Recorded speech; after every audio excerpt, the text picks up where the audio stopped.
Assalamualaikum warahmatullahi wabarakatuh. Perkenalkan kami dari kelompok 13. Saya Dewi Indratnawati dan rekan saya Lola Ayu Prastika akan mempresentasikan hasil diskusi kami mengenai rencana audit dan program audit secara keseluruhan. Di sini ada 7 poin yang akan kami bahas. Yang pertama, jenis-jenis pengujian. Yang kedua, memilih jenis ujian untuk dilaksanakan. Yang ketiga, campuran bukti. Yang keempat, rancangan program audit. Yang kelima, tingkatan pemisahan dari aktivitas perencanaan. Yang keenam, program audit ilustratif.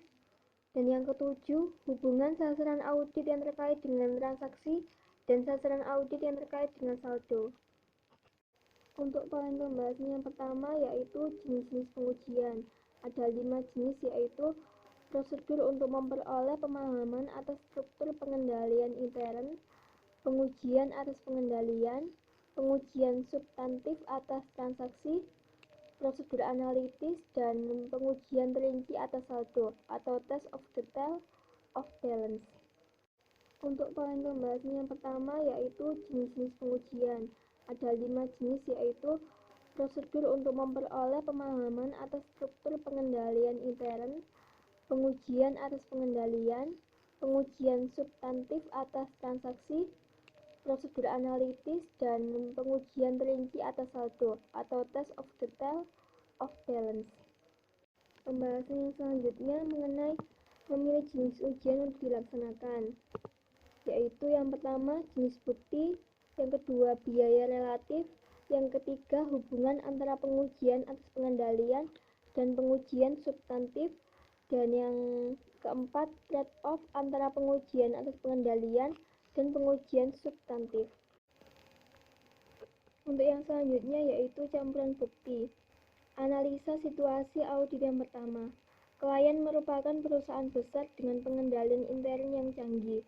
Dengan demikian, auditor melakukan pengujian atas pengendalian yang ekstensif dan sangat mengandalkan kepada struktur pengendalian intern untuk mengurangi pengujian substantif.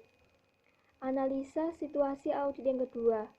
Perusahaan berukuran sedang, terdapat sedikit pengendalian. Auditor dengan demikian telah memutuskan jumlah pengujian yang sedang untuk semua jenis pengujian, kecuali prosedur analitis yang dilakukan dengan ekstensif. Analisa situasi audit yang ketiga. Perusahaan merupakan perusahaan menengah, namun memiliki sedikit pengendalian yang efektif. Tidak ada pengujian atas pengendalian dilakukan karena tidak pantas untuk mengandalkan kepada struktur pengendalian intern yang lemah. Penekanan ada pada pengujian terinci atas saldo. Terdapat beberapa pengujian substantif atas transaksi dan prosedur analitis dilakukan juga. Analisa situasi audit yang keempat. Rencana mula-mula dalam situasi audit ini mengikuti pendekatan pada audit yang kedua.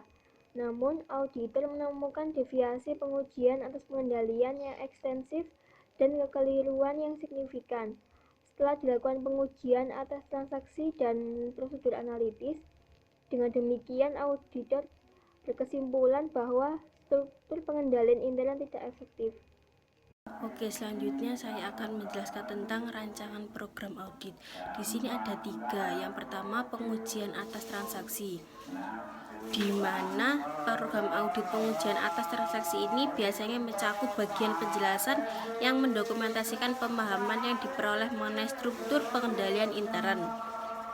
Yang kedua, prosedur analitis,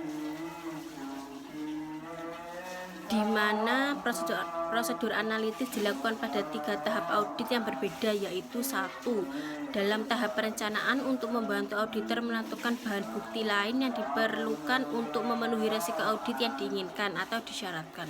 Yang kedua, selama pelaksanaan audit bersama-sama dengan pengujian atas transaksi dan pengujian terinci atas saldo bebas pilih. Dan yang ketiga, mendekati penyelesaian akhir audit sebagai pengujian kelayakan akhir.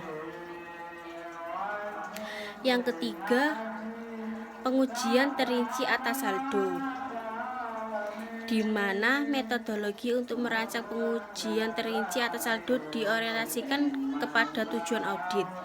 Selanjutnya yang dibahas tingkatan pemisahan dari aktivitas perencanaan, di mana berbagai aktivitas perencanaan diterapkan pada tingkat pemisahan yang berbeda, bergantung pada sifat aktivitas itu. Tingkat pemisahan ini berkisar dari keseluruhan audit hingga sasaran hasil audit yang terkait dengan saldo untuk masing-masing akun.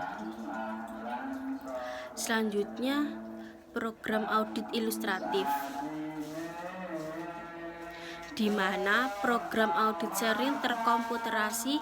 Format yang paling sederhana dari aplikasi ini adalah untuk mengetik program audit pada pengelolaan kata atau word processor dan penyimpannya dari 1 tahun ke tahun berikutnya untuk memvalidatasi.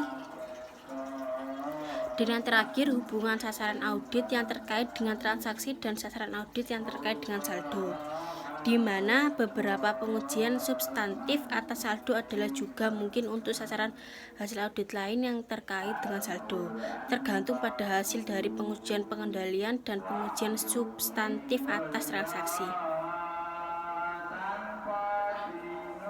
Terima kasih presentasi dari kelompok kami.